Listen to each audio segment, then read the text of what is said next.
You and I are intimately familiar with feeling like a failure, with the mom guilt that comes with that sense of failure. What we don't often know is how to pull ourselves out of it. It's really easy to spiral and feel like we will never be good at anything ever again. We catastrophize. We always let everyone down. We're never good enough. And I'm just going to stop you right there, Mama, and tell you that you are doing an amazing job. You are a vital force in your kids' lives. They love you. They need you. Your husband is incredibly lucky and incredibly blessed by the work you do every single day. And he may or may not be aware of it, but his world would crumble without you. And you have incredible gifts to offer the world. So let's pause, take a deep breath, and talk about some practical steps you can take when you start feeling like a failure.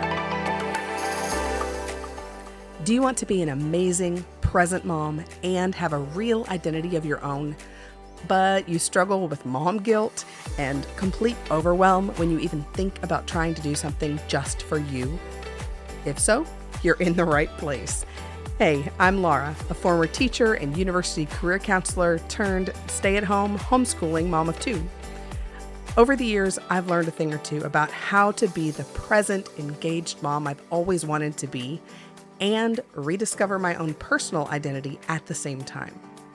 So, if you're ready to rebuild your identity, rediscover your confidence, and let go of the mom guilt, then get the kiddos settled and grab an earbud because this podcast is for you.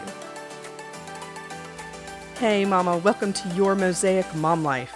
Did you know we had a free community for moms just like you over on Facebook? We do. It's a bunch of stay-at-home moms just like you who are looking to strike that balance between being a fantastic mom and rebuilding a sense of self that they've lost a bit over the years. We share about all things motherhood, personal identity, and how we can start piecing together your Mosaic mom life.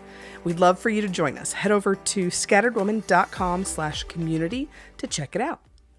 So diving into this week's episode, man, I hit my mom guilt spiral hard earlier this week.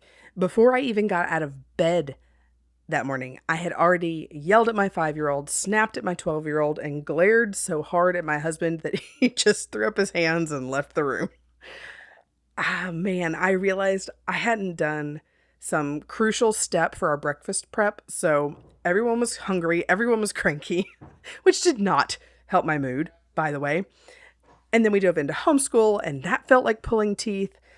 And by the time I finally just caved in and bought everyone Chick-fil-A for lunch because, I forgot to make bread the day before too, I got the girls settled for their quiet time and homework, and I was just falling apart at the seams. So I crawled into bed, curled up into the fetal position, and just cried.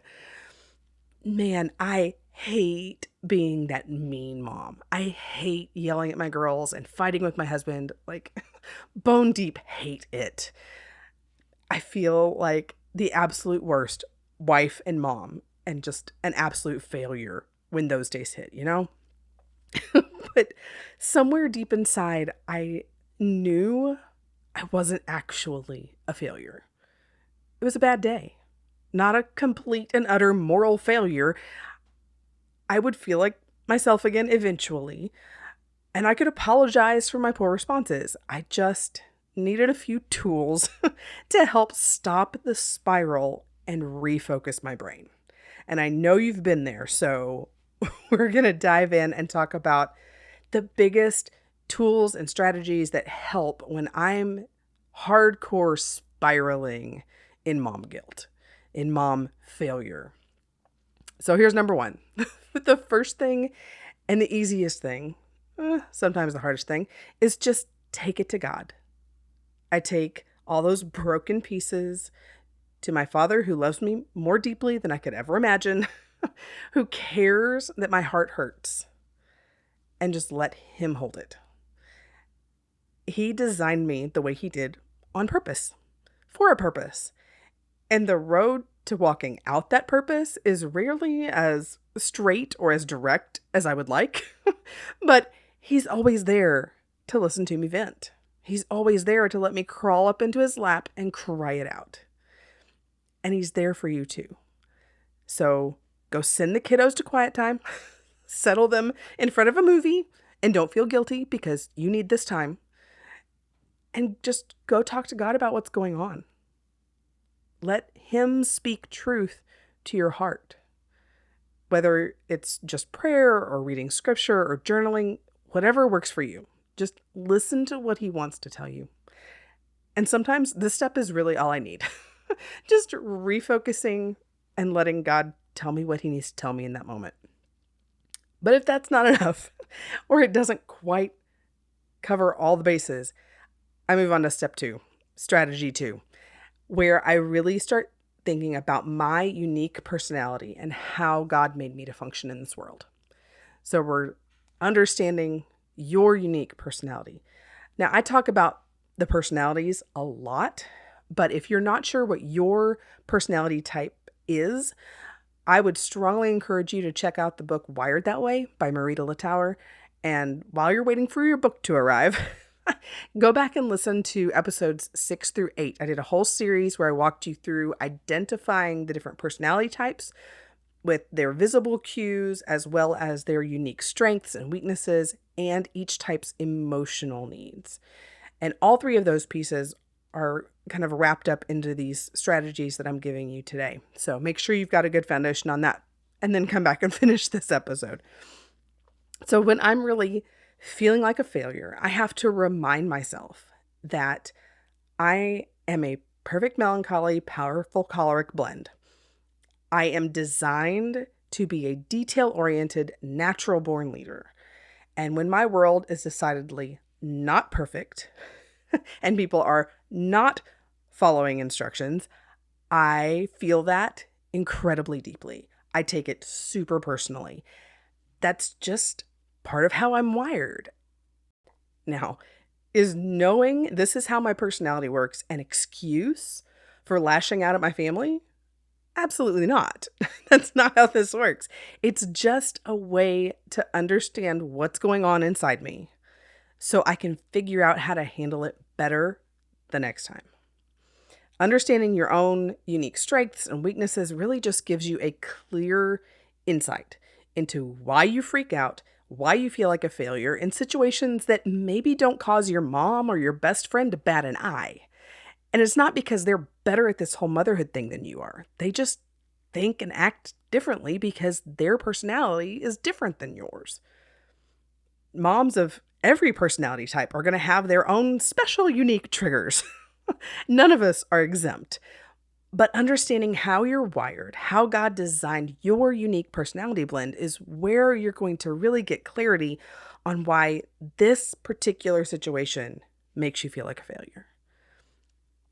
And once we understand what your personality type is, what's going on, then we start looking at emotional needs. So this is strategy 3, is just to make a plan to meet your own emotional needs.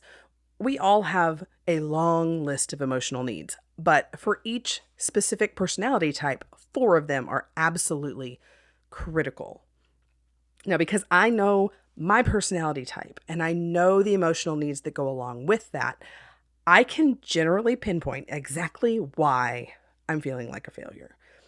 And then I can give myself a little grace and space to grieve that my emotional needs are not being met in that moment and figure out what I can do about it.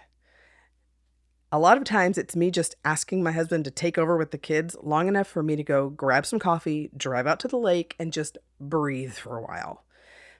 So just FYI, it's okay to take a moment away, Mama.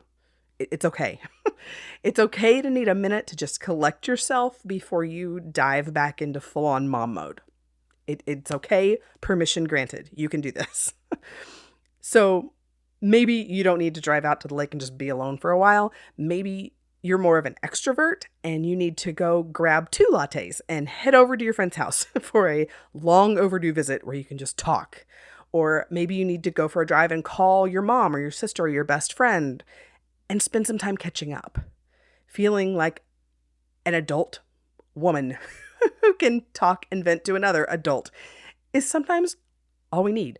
But whatever emotional needs are lacking for you right now in your mom failure, take some steps to fill those needs before you try to deal with the next kid meltdown.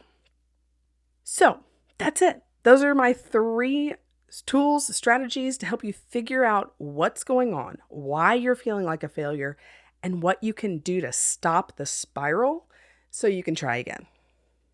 It's just take it to God, understand your personality type, and start filling in those gaps in your emotional needs. I can almost always stop the spiral with one of those strategies, and they give me a great place to start in fixing the situation too. So I am praying that those will support and be helpful for you as well. And that's it. So let me give you your homework for the week. Go ahead and hop over into our free Facebook community and let us know what you're struggling with, where you're feeling that sense of failure and all the mom guilt. Tell us about your personality type and what emotional needs you think might be lacking for you right now. So we'd love to come alongside you, encourage you, and just help you stop the spiral. So head over to scatteredwoman.com/community to join. I cannot wait to hear from you. Thanks for taking time to hang out with me today. I hope you'll discover new pieces of your mosaic mom life each week. If you've got a quick minute between those never-ending snack requests from your kiddos, I'd love for you to leave a quick review over on the Your Mosaic Mom Life page on Apple Podcasts. Those reviews help other moms find the show, discover their unique purpose, and start building a life they'll love too. Well, that's it for now. Be sure to check back next week for another new episode, and I'll be talking with you again soon.